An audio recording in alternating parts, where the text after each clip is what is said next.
So in our new lesson today, we will be looking at fact solving quadratic equations by factorization. Solving quadratic equation by factorization. What it is we're doing when we're solving a quadratic equation. What it is we're doing. Notice that so far, what we were talking about was quadratic expressions. The difference between a quadratic expression and a quadratic equation is that a quadratic equation is equal to something. In this case, it's equal to 0. So when we're solving a quadratic equation, the first thing we must understand, we must make that equation equal to 0.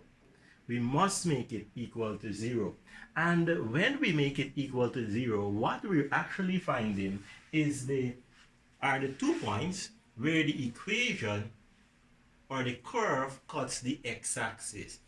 Finding the points where the curve cuts the x-axis. So what we notice that there is one point it cuts the x-axis here, and another point it cuts the x-axis there. So what we're trying to do when we're solving a quadratic equation is find the 2 points where the curve cuts the x-axis, and those 2 points are known as the roots of the equation.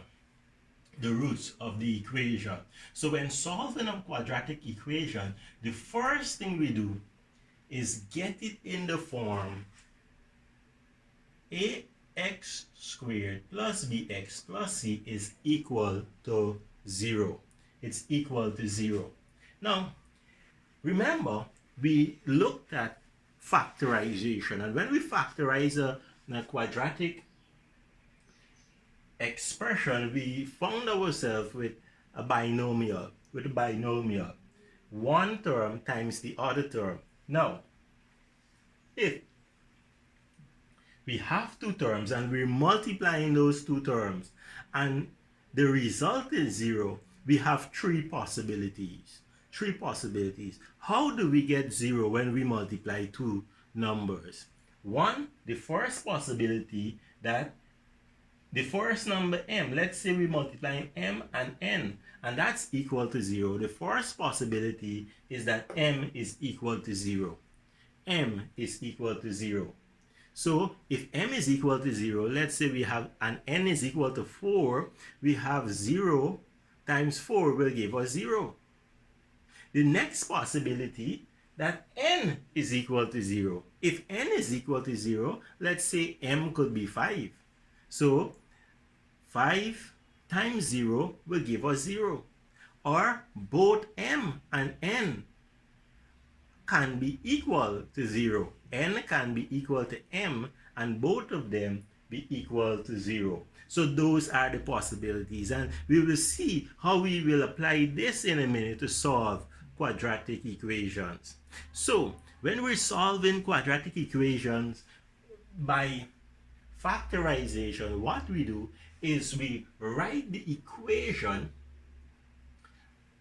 factorize the equation, and write that equation as a multiple of a binomial, of a binomial. So let's factorize, and remember how we factorize. First, we multiply a times c. So 1 times 6 will give us 6.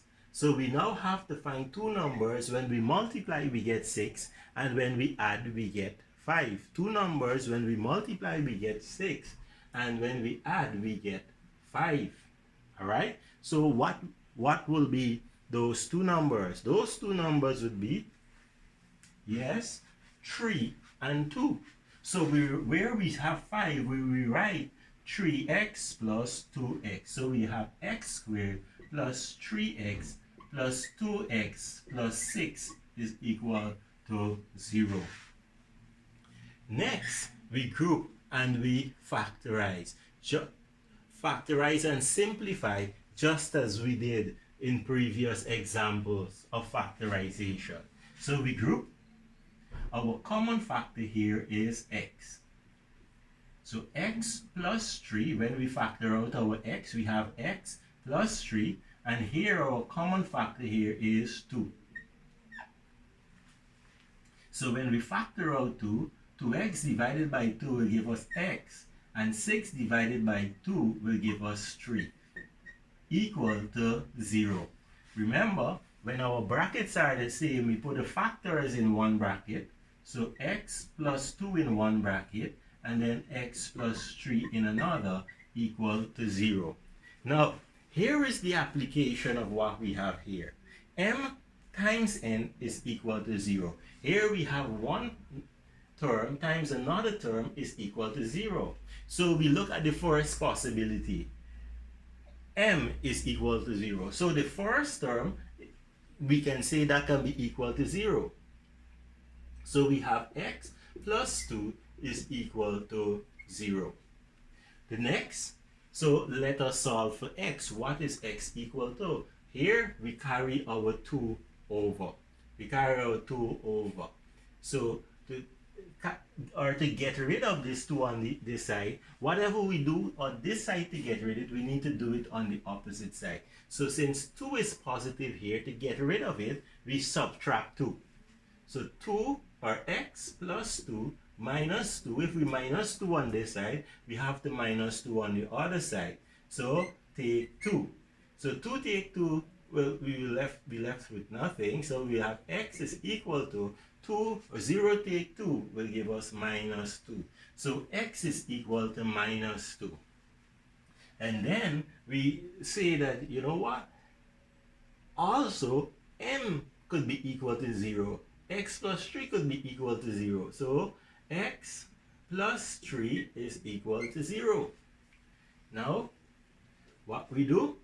We take over over 3. Since 3 is positive on this side, when it goes over, it becomes a negative. So you have x is equal to 0 take 3, x is equal to negative 3. So our two answers would be x is equal to negative 2 and x is equal to negative 3. Now, it means that if we were to sketch this equation, if we were to draw this equation,